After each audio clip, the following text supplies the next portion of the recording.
Let's see the topic. In this chapter, we are going to check regarding the molecular basis of inheritance. So, what is inheritance? Asal inheritance ante entante. So, inheritance is the thing which is none other than the process. So, in this, we are going to see regarding the process of transfer of characters from one generation to next generation. We call it as inheritance. So, we are going to see in a molecular level, which means DNA. So, from DNA, we will be getting mRNA, which is the process we call it as transcription.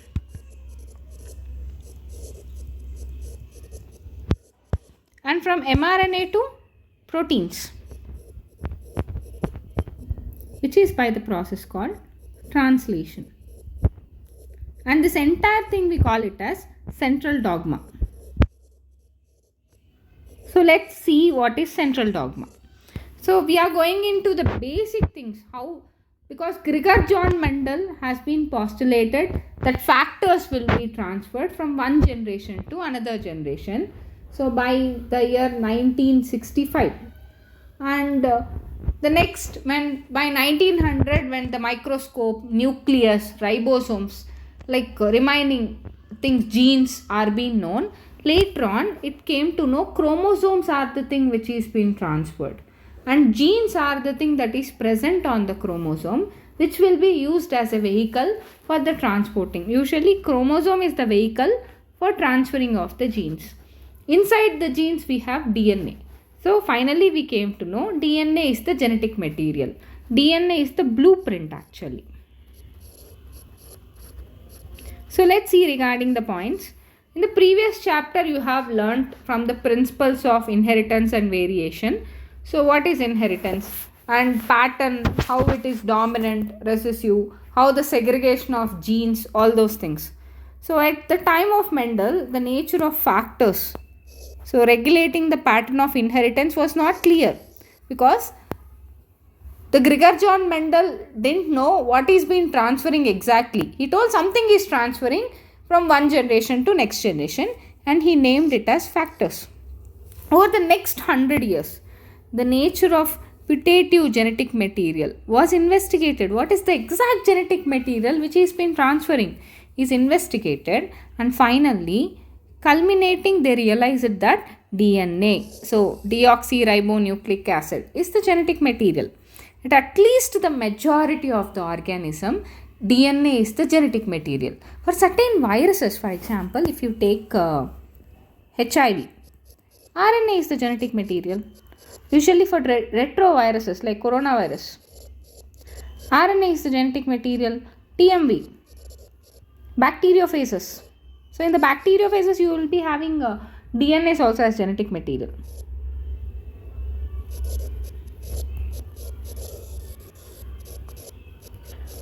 So usually for these things you will be having RNA as genetic material.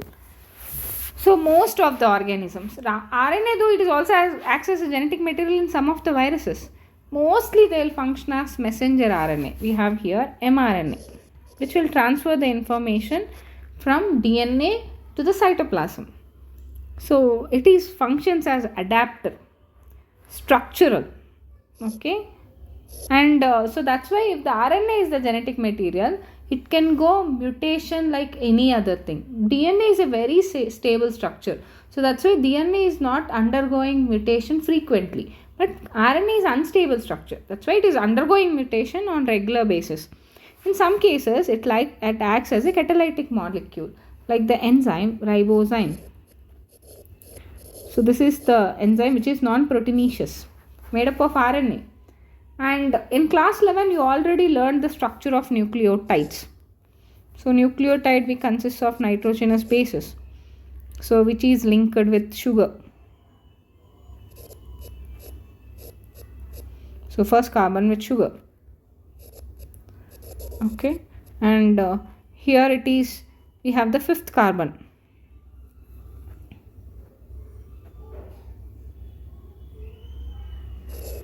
H2. So you will have the phosphate group. So this is the bonding. Here we call this bonding as N-glycosidic bond.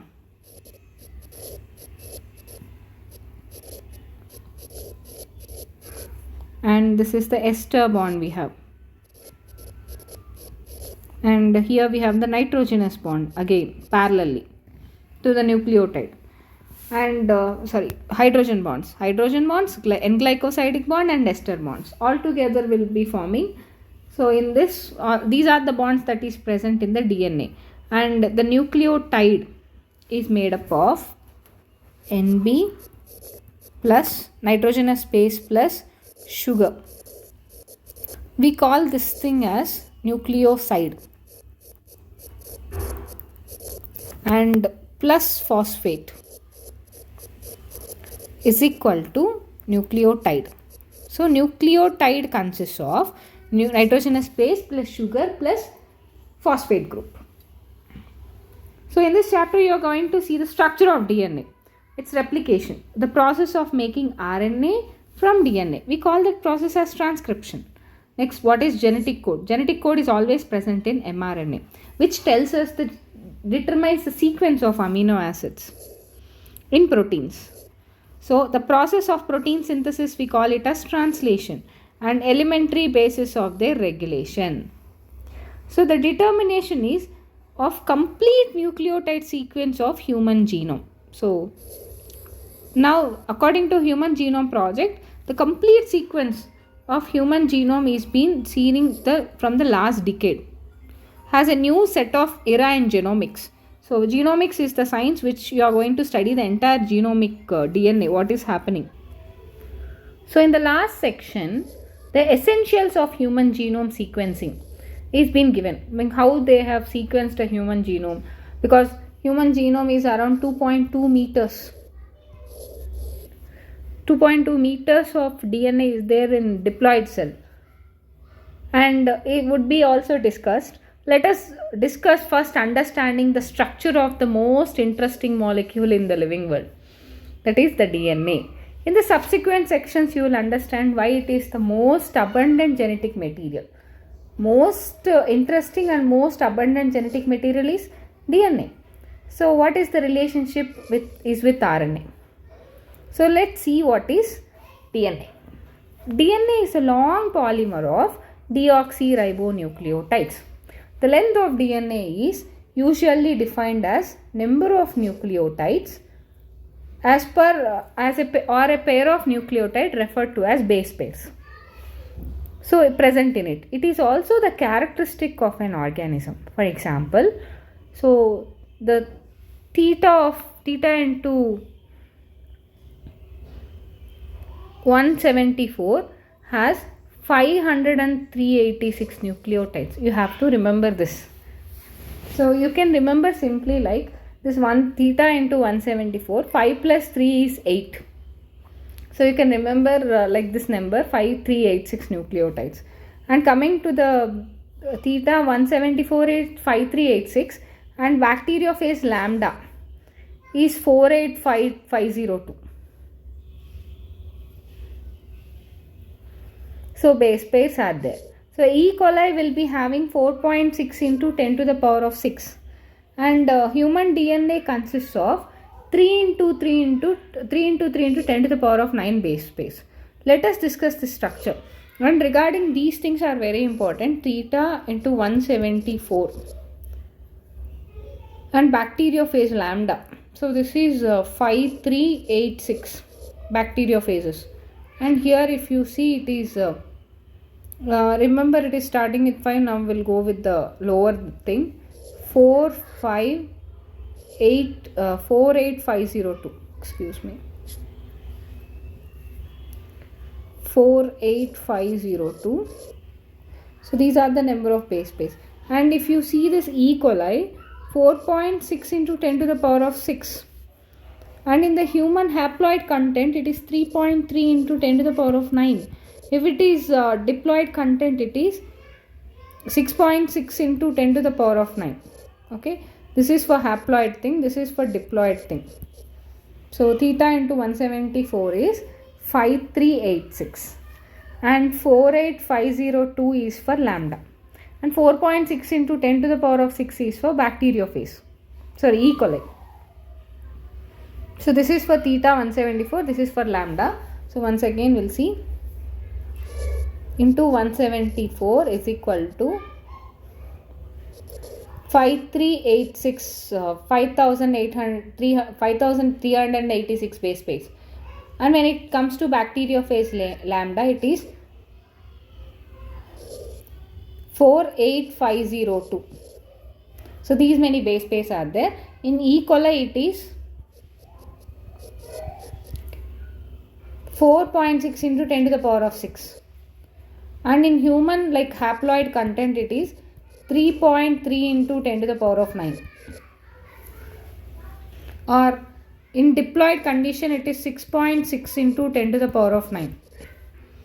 So let us see the structure of polynucleotide. Let us recapitulate the chemical structure of polynucleotide chain, that is DNA. A nucleotide has three components. One is nitrogenous base and pentose sugar, ribose in case of RNA, deoxyribose in case of DNA. So, and a phosphate group. There are two types of nitrogenous bases. Purines we have adenine and guanine.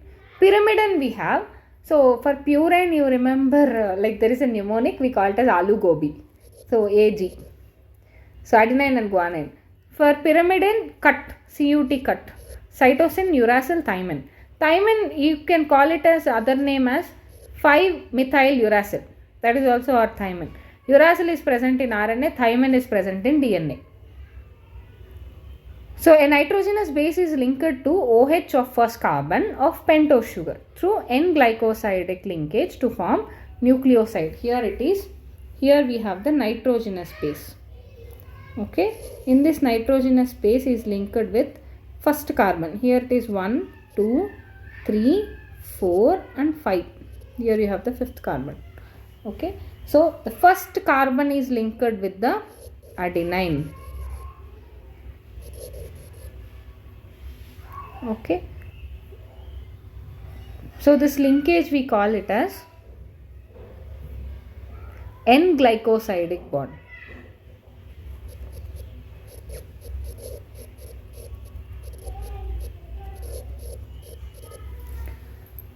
Such as we call now it as adenosine. If it in RNA. In DNA we call it as deoxyadenosine and guanosine, deoxyguanosine. And here we have the thymidine, deoxythymidine. Thymidine will not be there. Usually it is present in DNA. So that's why deoxythymidine. And we have the cytidine, deoxycytidine. Cytidine is in RNA. Deoxycytidine is in DNA. Uridine, deoxythymidine. These are the things that is present. When the phosphate is linked to the OH group, now the phosphate is linked to the OH group of the fifth carbon of a nucleoside to phosphoester linkage of the corresponding nucleotide or nucleotide depending on the type of sugar it is present. Now the linkage is 3' to 4'. Okay, here it is fifth carbon, here it is third carbon. So third carbon is linked with the fifth carbon with using the phosphate group PO4 - 3. So each nucleotide is joined in such a manner to form polynucleotide chain. Okay, so more nucleotides can join in such a manner to form polynucleotide chain. A polymer thus formed has one end a free phosphate moiety of 5' end of sugar, which is referred to as 5' end of polynucleotide chain. So here this 5' is free. So this is 5' we call it as phosphate and 3' we call it as hydroxide. So free OH at the 3 carbon, free phosphate group at the 5th carbon. So 5' to 3'. Group which is referred to as 3' end of the polynucleotide chain. The backbone of the nucleotide chain is formed due to sugar and phosphate. The nitrogenous bases are linked to the sugar moiety with the backbone. Okay, so if you see, usually this would be the thing.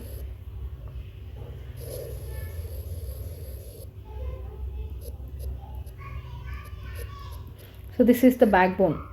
sugar and phosphate backbone. So you will be having sugar phosphate backbone. These backbones are linked by nitrogenous bases. So in RNA, every nucleotide residual has OH group present at the 2 prime. So every additional OH group is present in the 2 prime of the ribose sugar. And also in RNA, the uracil is found in the place of thymine. That's why. So usually we call this thymine as 5-methyl uracil, another chemical name of thymine. So DNA as an acidic substance present in the nucleus was first identified by Friedrich Mischer. So DNA was the acidic substance. DNA is as an acidic substance present in the nucleus. He told Friedrich Mischer.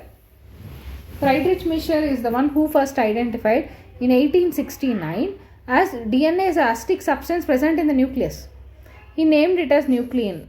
However, due to technical limitation in the isolation of such polymer intact, so they can't isolate by that time.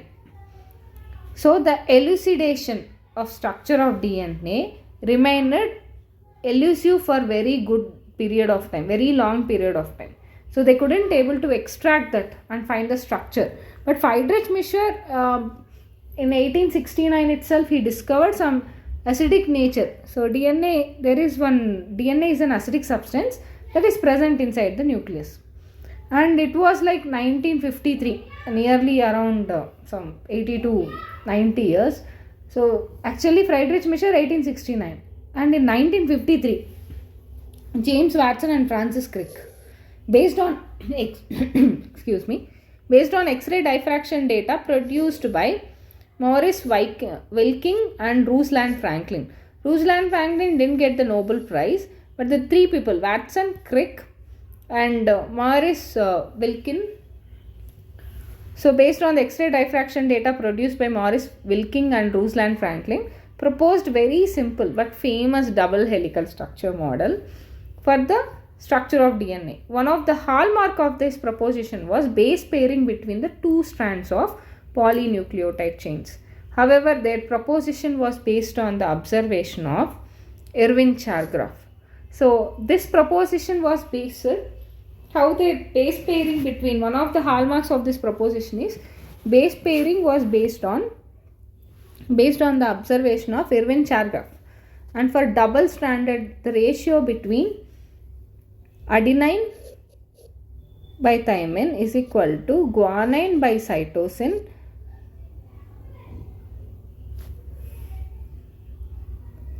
adenine and thymine and guanine and cytosine is constant and equal to 1. So A by T, G by C is equal to 1. So the base pairs confers a very unique property of polynucleotide chains. They are said to be complementary to each other. Therefore, if the sequence of bases of one strand is known, then the sequence of other we can predict very easily.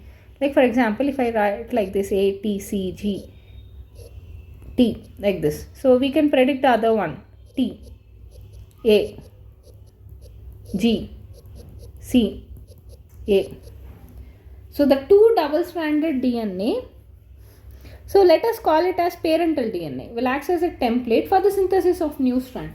The two double-stranded DNA, let us call them as daughter DNA. Thus produced would be the identical to the parent molecule. Because of this, the genetic implications of the structure of DNA will become very clear. Let's see the salient features of double helical DNA structure.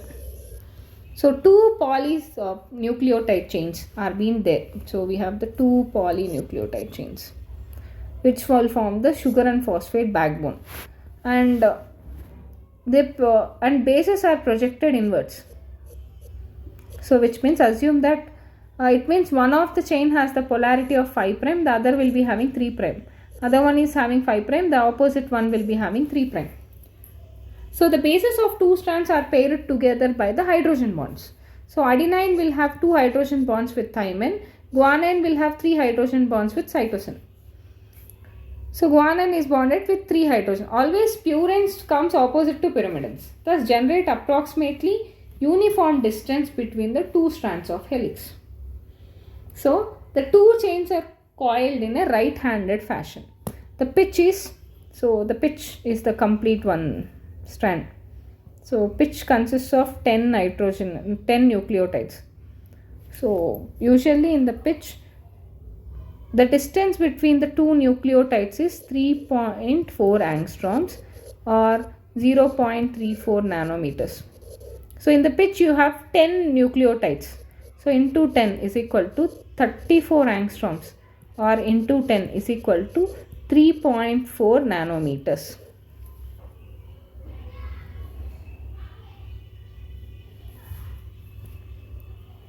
So now this is the structure.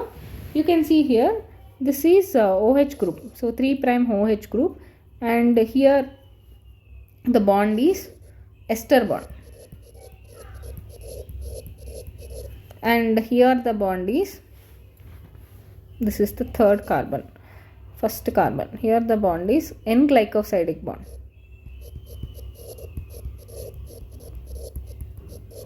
And this is hydrogen bonds. So this is forming the backbone. Sugar and phosphate is forming the backbone. And internally projected nitrogenous bases. And here we have the hydrogen bonds. 3 hydrogen bonds is there for between guanine and cytosine. 2 hydrogen bonds is there for adenine and thymine. So this we call it as one pitch. 1, 2, 3, 4, 5, 6, 7, 8, 9, 10. So one pitch, which is 10 nucleotides. So between these two, the distance is 3.4 angstroms or 0.34 nanometers. So into 10, so the pitch distance is, that is equal to 34 angstroms or into 10 is equal to 3.4 nanometers, and this width is 20 angstroms. Okay. So consequently, distance between the base pairs of the helix is approximately, distance between the base pairs in the helix is 0.34. The plane of one base pair stacks over the other. One base pair will stacks over the other, right? So this addition to the this in addition to hydrogen bond confers the stability of helical structure. So we will compare the structure of purines and pyrimidines. So can you find out why the distance between two polynucleotide chains remain almost constant?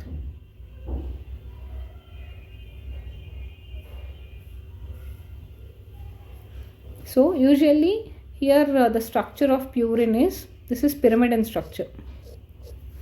So you have 1, 2, 3, 4, 5, 6 carbon is pyrimidine. 6 carbon is pyrimidine and single ringed structure. Coming to the purine,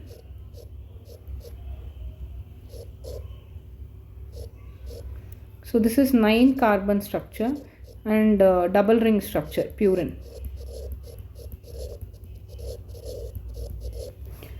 So the proposition of double helical structure for DNA and its simplicity in explaining the genetical implication come revolutionary. So very soon Francis Crick proposed the central dogma. Central dogma was proposed by Francis Crick in the molecular biology. So which states that genetic information flows from DNA to RNA, RNA to protein. So DNA to DNA is again we call it as replication. DNA to mRNA is transcription. mRNA to protein is translation. So this is central dogma. Central dogma is proposed by Crick, Francis Crick. You can remember C for C. In some of the viruses, the flow of information will be in reverse. That is reverse transcription. That is RNA to DNA. Okay. And again DNA will produce RNA. So this happens in HIV. Reverse transcription. So this the enzyme will be RNA dependent DNA polymerase or transcriptase enzyme, reverse transcriptase enzyme. RNA dependent DNA polymerase.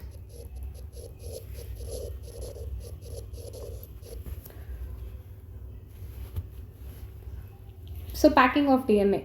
So taken the distance between the two consecutive base pairs, it is 0.34 nanometers. Okay. So the length of the double helical in the typical mammalian cell is calculated simply as multiplying the total number of base pairs with distance between the two consecutive base pairs. Like for example, it is 6.6 into 10 to the power of 9 into 0.34 nanometers. Okay, so we'll calculate here. 6.6 into 10 to the power of 9 into 3.4 into 10 to the power of minus 9. This is nanometers. So nanometers, that's why we are writing minus 9. So these two things are cancelled. Now 6.6 into 3 to the 3.4, that is equal to 2.2 meters. This is the length of DNA when it comes to the entire 46 chromosomes. So it will be approximately 2.2. The length is far greater than the dimensions and typical nucleus. So approximately 10 to the power of minus 6 meters. How such a long chain will be packed? So if the length of DNA E. coli you want to calculate, like so you can count it like 4.6 into 10 to the power of 6 into 0.34 into 10 to the power of minus 9.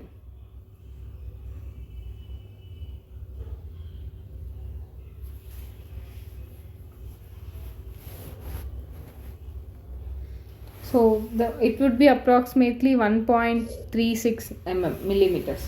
So can you calculate the base pairs now?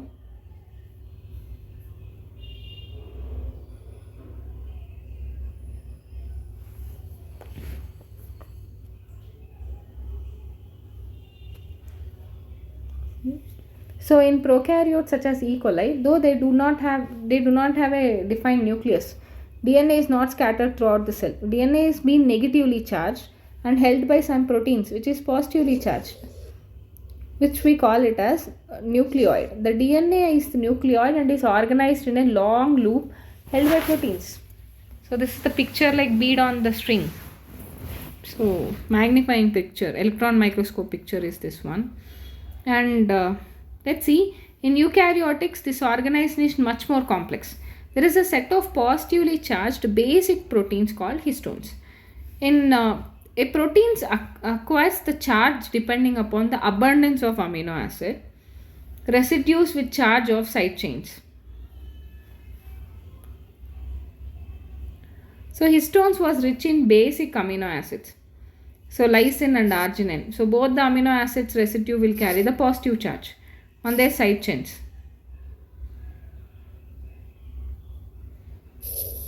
However, histones are organized to form the unit of 8 molecules. We call it as histone octamer. The negatively charged tree is wrapped around the positively charged histone octamer to form the structure called nucleosome. So like this 4 you have in again. Here you have the linker histone, that is H1. Here you have H2A, H2B, H3 and H4. So the typical nucleosome consists of, here itself it consists of 200 base pairs. Nucleosome contains a repetitive unit of the structure. This nucleosome is repeating again and again. You will be calling it as chromatin. The thread-like stained body seen in nucleus. The nucleosome in chromatin was seen on beads on string structure, which is viewed under electron microscope. Theoretically, how many beads do you imagine as present in mammalian cell? The bead on string is chromatin is packed to form chromatin fibers. They are furtherly coiled to form the chromosome in metaphase. So to divide, packing of chromatin at higher level requires additional set of proteins that collectively referred to as non-histone proteins.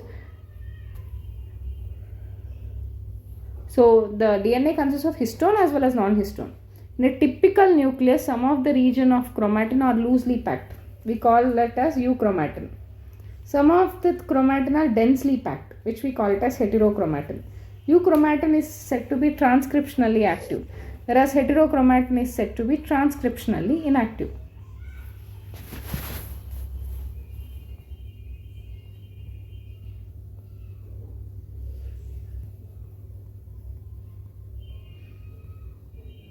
So let's see the next thing, the search for genetic material. Previously we have seen the scientist name Friedrich Mischer in the year 1869. Okay, he is the one who told DNA was the acidic material. DNA is the acidic material present inside the nucleus. He called it as nuclein. And next, later on, so even though the discovery of nuclein by Friedrich Mischer and the proposition of principles of inheritance by Mendel was almost at the same time, which is he proposed 1866 and he proposed in 1869. But the DNA acts as a genetic material long to be discovered and proven. By 1926, the quest was determined by the mechanism for genetic inheritance reached the molecular level. Previous discoveries by Gregor John Mendel, Walter Sutton, Thomas T.H. Morgan and numerous other scientists has narrowed the search to chromosomes located on the nucleus of most cells. But the question of what molecule was actually is the genetic material that has been not answered. So till 1926 also it is not been answered. In 1928,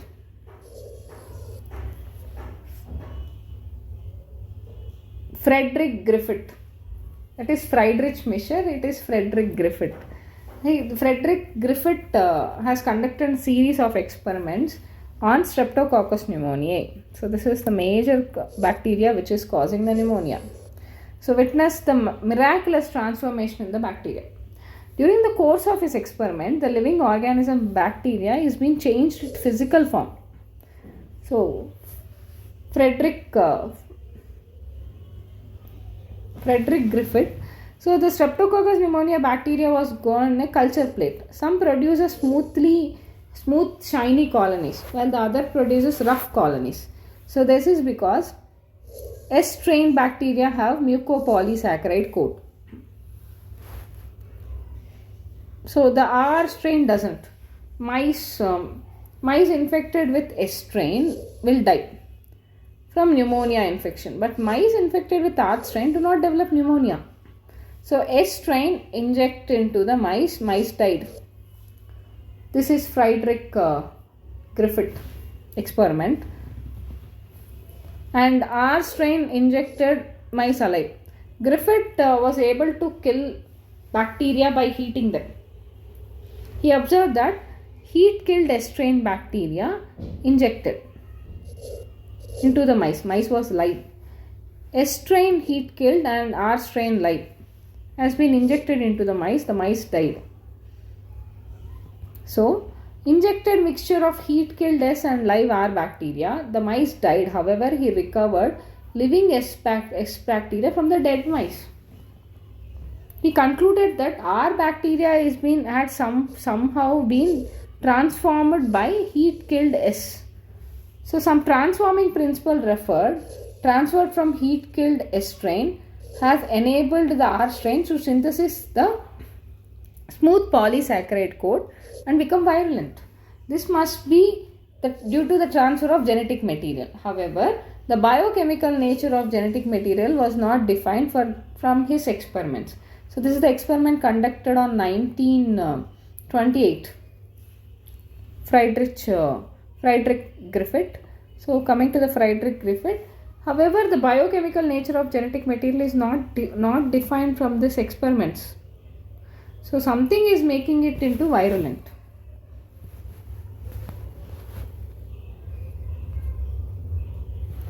And next it is the biochemical characterization of transforming principle. So Oswald Avery, Colin MacLeod and McLean McCarthy The genetic material was thought to be protein. They worked to determine the biochemical nature of transforming principle in Griffith experiment. They purified the biochemical proteins DNA, RNA from the heat killed S to see which one will transform the live cells into S cells. They discovered that RNA alone from S strain causes the R strain to be transformed. So they also discovered the protein digesting enzymes, proteases, RNA digesting enzymes, RNases, did not affect the transformation. So the transforming substance was not a protein or RNA. Digestion with DNAs inhibits the transformation, suggesting DNA causes the transformation. They concluded DNA is the genetic material, but not all the biologists was convinced. DNA is the polynucleotide. DNA is the enzyme.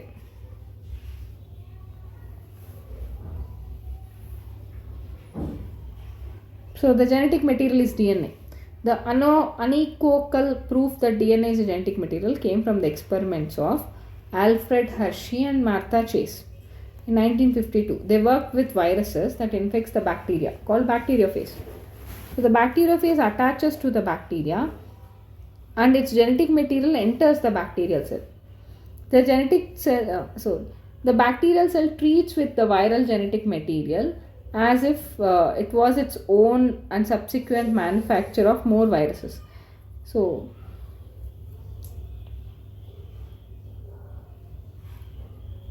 Hershey and Chase worked to discover whether it was protein or DNA from viruses that enter the bacteria.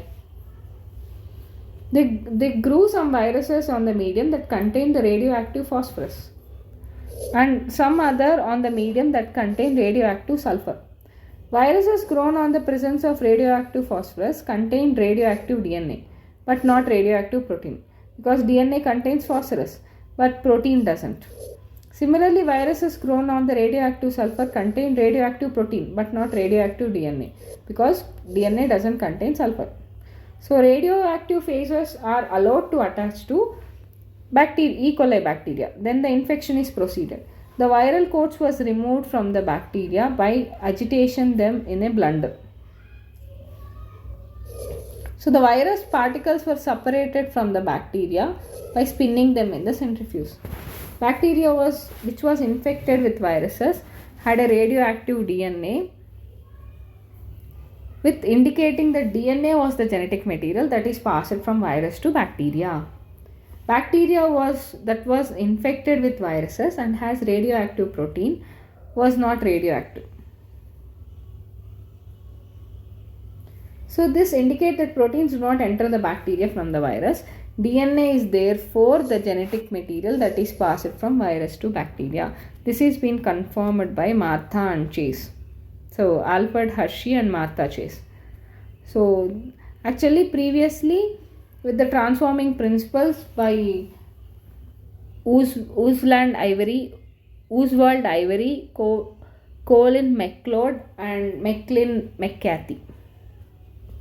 So you can see here, this is the radioactive sulfur, this is the radioactive phosphorus. So later they found that whatever the protein that is being formed, that is not having radioactive sulfur.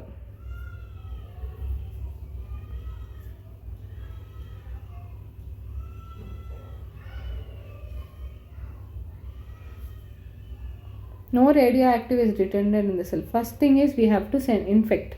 Next we have to blend it. So after blending we have to centrifuge. So here the radioactive detected inside the cell. Here the radioactive detected inside the cell.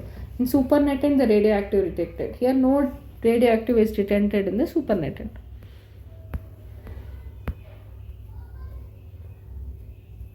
So coming to the properties of genetic material, from the foregoing discussion it was clear debate that between proteins versus DNA as genetic material. The unequivocal resolved from Hershey and Chase experiment. It has been established fact that DNA acts as a genetic material. However, it subsequently become clear that some viruses RNA is the genetic material. For example, TMV. QB bacteriophage viruses. Answer to some of the questions that why DNA is predominant genetic material, whereas RNA performs the dynamic functions of messenger, adapter, and has to be found from differences between chemical structure of the two nucleic acid molecules. Can you recall the two chemical differences between DNA and RNA?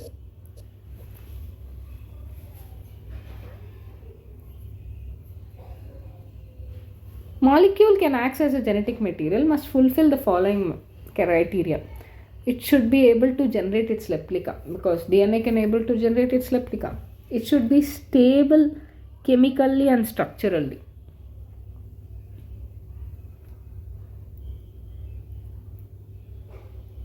So it should be stable structurally and chemically, right? DNA is stably chemically and structurally. It should provide the scope for slow changes that require for evolution, not like rapid changes. It should able to express itself in the form of Mendelian characters, right? If one examines each requirement one by one, because of the rule of base pairing and complementary, both the nucleic acids have the ability to direct their duplications. The other molecules in the living system, such as protein, fail and fulfill the first criteria itself. The genetic material should be stable enough not to change with different stages of life cycle or age or in physiology of an organism. So stability of the properties of genetic material were very evident in Griffith transforming principle itself, that heat which kill the bacteria at least do not destroy some of the properties of genetic material. This is now easily be explained in light of DNA that the two strands being complementary, if separated by heating, come together.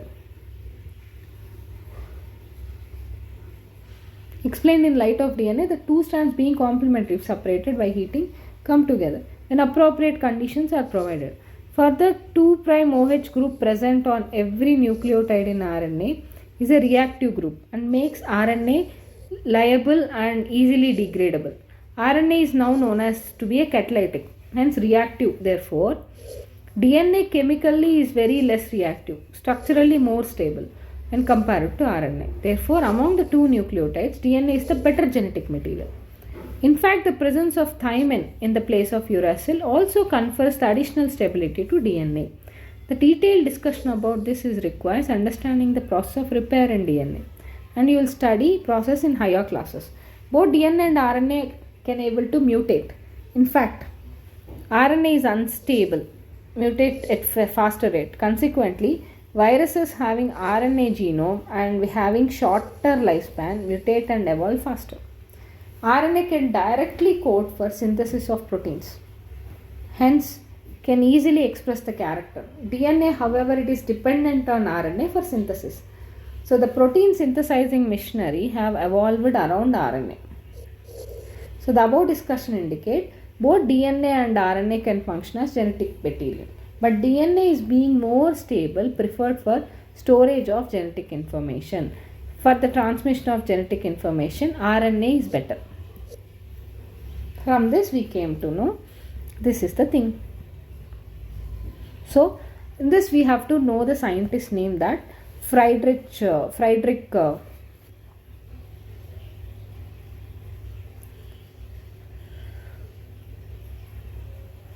and here is very important experiment, that is Hershey and Chase experiment. And next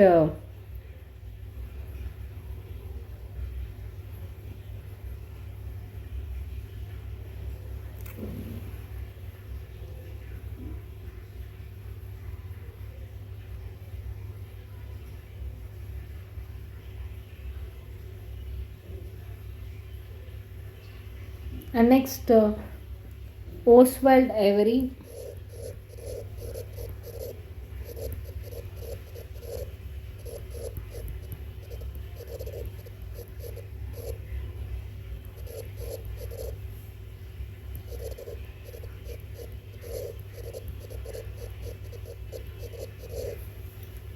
So they concluded that DNA is the genetic hereditary material, but not all the biologists is convinced.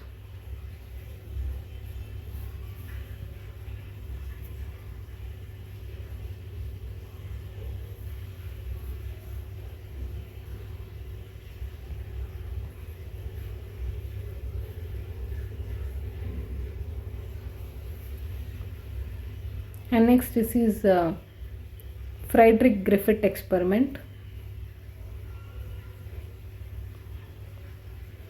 And Friedrich Mischer, who is the one first has given the idea.